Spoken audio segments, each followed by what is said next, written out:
Oi, gente, conforme prometido, eu estou aqui para responder as questões que ficaram pendentes no dia 14 de setembro, na live de 14 de setembro, onde a gente falava sobre empatia. E, obviamente, para não postergar o horário, eu acabei repassando as perguntas por um vídeo em separado. Só sobraram três, basicamente. Vamos lá. A primeira tem a ver com o que eu falei na live sobre o tipo 5 e romper com alguns compromissos ou com alguns comprometimentos. E a Loelman disse, puxa, eu acho que eu sou um tipo 5 porque eu comecei frequentando um grupo e depois saí de lá sem dar satisfação. Se você assistir a live, você vai ver que a minha ideia é quando você gera expectativa nos outros. Eu não sei se é o caso da Loelman.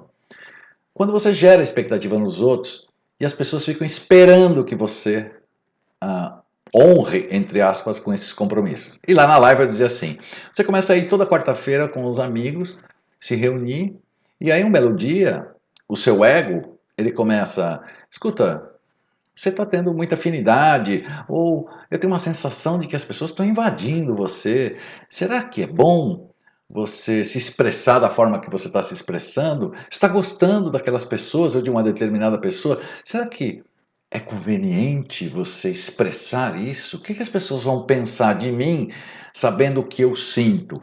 E aí o ego acaba fazendo aquela salada e diz assim, olha, será que você precisa mesmo dessas pessoas na sua vida? Quer saber de uma coisa? Não vai mais. E ele não vai mais, só que ele não comunica. É isso que eu quis dizer lá na live. De uma certa forma, se você frequenta um grupo regularmente, e são pessoas que acabam tendo afinidade com você, nem estou falando em afeição, afinidade com você. Criam vínculos, mesmo que sejam tênues, porque você gerou expectativas nelas, da sua presença. Aí você diz assim, mas ninguém deveria ter expectativas na vida. Isso é muito legal, conceitual, mas o fato de você ter ido, claro, as pessoas acabam esperando, é inevitável, ainda mais se gostam de você. Aí o que acontece? Você decide não ir mais e não comunica às pessoas. Porque o seu ego traz você, recolhe você, e você não aparece mais. E não diz, não vou mais. Diplomaticamente, você poderia ligar para alguém, porque eles vão ficar ligando para você toda quarta-feira. Né? O que aconteceu? Tal, porque há expectativa. Você gerou a expectativa a partir do momento que você começou a ir. E as pessoas têm expectativas que você vá, sobretudo quando elas gostam de você e sentem que você gosta delas de uma certa forma. Então o que acontece? Quando o ego faz essas coisas, ele se recolhe e ele decide não ir mais, falta empatia ao tipo 5, e ele mesmo que politicamente ele diga, olha gente, eu não vou poder ir mais porque eu tenho agora um compromisso todas as quartas-feiras com a família muito importante, alguma coisa, qualquer coisa assim. Então, nesses casos que o tipo 5 faz, onde ele toma suas decisões e não comunica aos envolvidos, porque as pessoas estão envolvidas, sim, ele acaba sendo taxado de chato, frio, uma pessoa antissocial e tal. Mas porque ele se permite a isso por falta de empatia. O mundo do tipo 5 ele é muito isolado. Então, se você largou um grupo sem dar satisfação, que tipo de grupo é esse? Havia afinidade envolvida? Pessoas que conversavam naturalmente, gostosamente, que umas já gostavam, entre aspas, das outras? Que tipo de grupo era esse? Se você fez isso num grupo que havia afinidade, que as pessoas se davam muito bem, que elas estavam acostumadas umas com as outras, ou tinham expectativas da sua presença e você expectativa da presença delas, faltou empatia. Entendeu? Essa era a ideia do que eu disse lá na live. Basicamente é isso. E o tipo 5 tem essas coisas de se fechar, porque ele está se sentindo atacado, o ego causa-lhe medo, ele se recolhe e ele acha que está tudo bem. E é por isso que ele é achado de chato. E ele não sabe por quê. As pessoas dizem, você está de um jeito hoje, depois você muda completamente. E ele não sabe por quê. Porque ele não tem empatia. Ele não percebe. Entendeu? Ok? A segunda questão vem do Denis Souza, que é um tipo 9, e ele diz um negócio muito interessante. Ele diz assim, Como um tipo 9 pode se fazer entender ou deixar os pensamentos mais claros para os outros? Que ele tem muita dificuldade em aceitar a empatia dos outros para comigo. Pelo que eu entendi da pergunta, você não é claro o suficiente a ponto da pessoa ter empatia por você. É isso? Se for isso, bom, existem algumas regras claras de comunicação. Se as pessoas não entram, não se colocam no seu lugar naquilo que você está contando, talvez esteja falhando a comunicação. Por exemplo, as pessoas costumam dizer coisas assim: ah, na hora eu me senti muito desconfortável. O que é desconfortável? Desconfortável é: nossa, eu estava numa cadeira, eu tive vontade de levantar, pisar na mesa, quebrar tudo. Ou eu estava sentado numa cadeira, tive vontade de ir embora. O que é esse desconfortável? E na verdade você se sentiu triste. Diga triste. Existem adjetivos que dão claramente para as pessoas, na comunicação, a ideia que você quer passar. Eu estava triste, eu estava feliz. Quando as pessoas dizem assim, eu me senti pleno, as pessoas não sabem direito o que significa pleno. Diga feliz, eu me sinto realizado. É como se o mundo se abrisse para mim.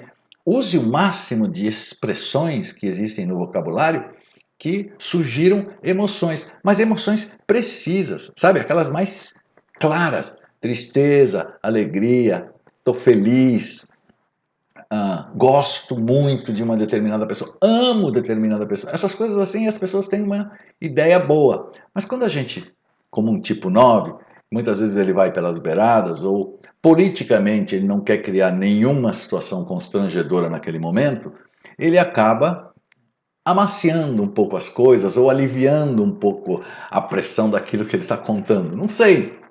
Essa é a primeira questão. A segunda questão é, depende com quem você está falando. Porque existem pessoas que têm muita dificuldade de serem empáticas. Eu acabei de citar o tipo 5. Nessas situações onde ele simplesmente toma suas decisões e as pessoas que estão vinculadas a ele de alguma forma emocionalmente, não precisa ser nem muito forte emocionalmente, ele acha que está tudo bem, virando as costas e está tudo certo. E depois reclama que é chato. O que acontece? Você está falando com pessoas e talvez essas pessoas não tenham empatia. Ou nem esteja prestando atenção em você. Então depende muito com quem você está falando. Será que é você que está falhando na comunicação para tentar fazer com que a pessoa sinta, perceba, imagine o que você está tentando dizer para se colocar no teu lugar para ela sentir empatia? Empatia? Ou simplesmente você está falando com pessoas que não têm empatia, que não estão interessadas nem naquilo que você está falando. Depende muito do seu interlocutor, ok? Então não tem dica. A única saída que eu vejo é você saber com quem que você está conversando e ser o mais claro possível usando as expressões simples, claras, objetivas, que as pessoas não tenham dúvida de como você estava se sentindo no momento, ok? E a terceira pergunta E a terceira pergunta que sobrou foi da Loyalman, que disse assim: Dalton, os tipos 891 são sem filtros? O 891 são os instintivos lá em cima do Enneagrama. Esses três caras são aqueles que fazem mais do que sentem e pensam. Eles são pessoas de ação, são pessoas de controle, são pessoas que querem respeito e tentam impor o respeito de alguma forma. Eles não são sem filtros só porque eles são instintivos. Ser instintivo não significa ser impulsivo. O tipo 9, por exemplo, ele é instintivo, ele é territorial, ele quer ir para frente. Mas ele é um cara que não é impulsivo. Geralmente ele é paciente, comedido, tranquilo. O tipo 8, ele quer ir para cima. E às vezes a impulsividade também toma conta dele. Mas ele é mais impositivo do que impulsivo, ou seja, é mais de cima para baixo as coisas. E o tipo 1 é a partir da crítica. Né? Ele não é impulsivo, mas é a partir da crítica que ele tenta fazer o controle das coisas. Por quê? Porque o objetivo dele é controlar territorialmente o ambiente. Então, é nesse sentido que esses instintivos acionam as coisas, acionam a vida, acionam a si mesmos e repercutem no ambiente. não significa que eles são completamente transparentes, explodem a cada 2 minutos. Não é isso. E não sabem o que estão fazendo, completamente sem controle. Muito pelo contrário. O tipo 1 é muito autocontrolado, o tipo 9 também é muito bem controlado, o tipo 8 tem um pavio menorzinho, mas quando ele está em equilíbrio, ele consegue ser um cara um pouco mais comedido, menos impositivo, acaba impondo as coisas de uma forma mais light, porque ele quer controle. Então, não são pessoas que são escravas da sua energia, que está por trás da tríade dos instintivos, que é a raiva. Pelo menos expressando-a. Ok? Gente, qualquer dúvida, www.daltoncortucci.com, está aqui em cima, tem uma área de contato. Manda uma mensagem para mim que eu respondo com todo carinho. Um abraço, tchau!